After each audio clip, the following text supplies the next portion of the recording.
تا حالا به این فکر کردی شاید دلیل این که بعضی چیزها سخت پیش میرن این نیست که تو کم کاری میکنی، بلکه چون با وجود درونیت در هماهنگی نیستی؟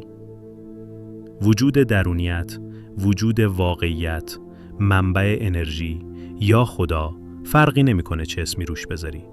شاید لازم نباشه گذشتت رو درست کنی، یا همه زخم‌ها رو دوباره باز کنی، یا همه باورهات رو تحلیل کنی. شاید فقط یک چیز کم داری، هماهنگی درونی. وجود درونی ما مسیر رو بلده. وجود درونی هر کدوم از ما دقیقاً میدونه چی میخوایم. نه فقط خود هدف رو، بلکه آسونترین مسیر رسیدن بهش رو. و میدونه الان کجایی، چی میخوای و کدوم راه کمترین مقاومت رو داره. نکته مهم اینه، وجود درونیت هیچ وقت ازت نمیخواد گذشته رو درست کنی.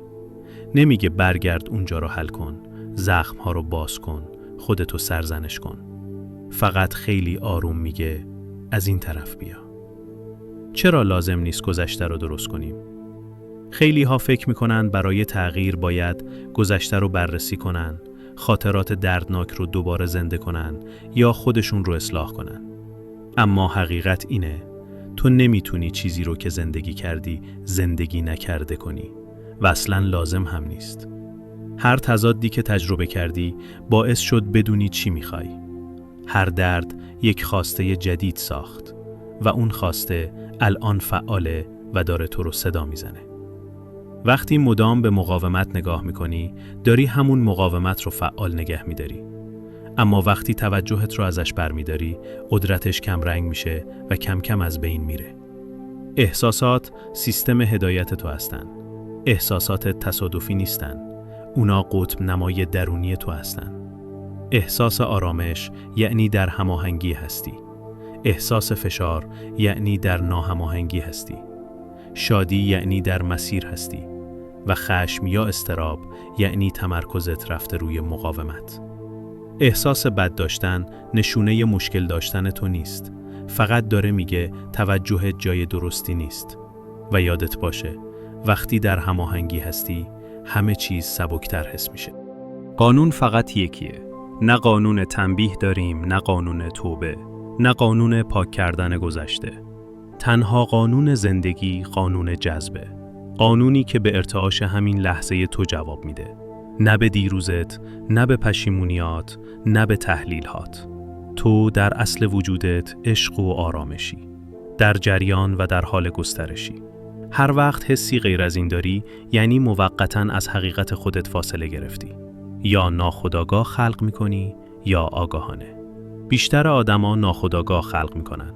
غر میزنن، نگران میشن و به اتفاقات واکنش فوری نشون میدن. اما ما میدونیم اول ارتعاشه، بعد نتیجه. اول هماهنگیه، بعد عمل. این دقیقاً همون اهرم قدرته. وقتی انرژی و حالت درسته، عمل درست به طور طبیعی میاد. عمل بدون هماهنگی فشار و خستگی میاره. اما عمل هماهنگ با احساس خوب و سبکی همراهه. از این به بعد تو عمل نمی کنی که زندگی رو درست کنی. عملت از دل هماهنگی میاد. مهمترین کاری که باید انجام بدی اینه. حالت رو بهتر کنی، ذهنت رو آروم کنی و سپاسگزار و قدردان باشی. بعدش ایده های هماهنگ خودشون میان.